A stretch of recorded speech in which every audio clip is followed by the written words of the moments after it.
في حارة قديمة في القاهرة كان في بيت مهجور معروف بين الناس إنه مسكون.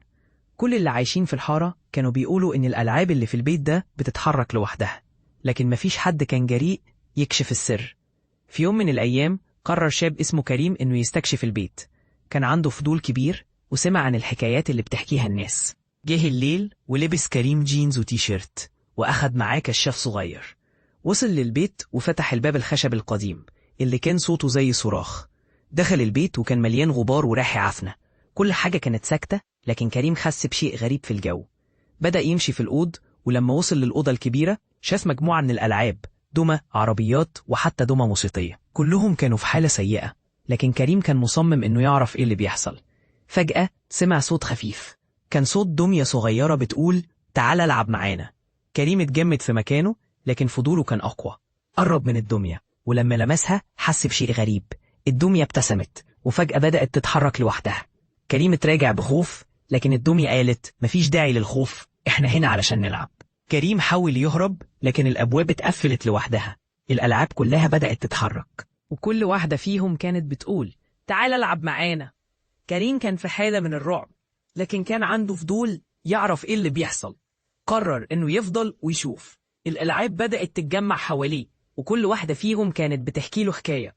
واحدة من الدمى قالت احنا كنا أطفال زيك، لكننا علقنا هنا، محتاجين حد يلعب معانا علشان نقدر نخرج. كريم حس بالشفقة عليهم، لكن كان خايف. فجأة الأضواء بدأت تومض، وصوت ضحك عالي بدأ يملأ المكان. كريم حس إنه هو مش لوحده، وبدأ يحس بوجود شيء شرير.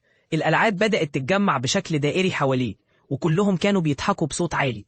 كريم حاول يصرخ، لكن صوته ما طلعش. في اللحظة دي الدمى بدأت تتحرك بسرعة وكأنهم عايزين يمسكوه. كريم جري ناحية الباب، لكن الباب كان مقفول بإحكام. بدأ يضرب على الباب ويصرخ، لكن مفيش حد سمعه. الألعاب كانت بتضحك وكأنهم مستمتعين بالرعب اللي هو فيه. بعد شوية كريم لقى نفسه في وسط الأوضة والألعاب كلها حواليه.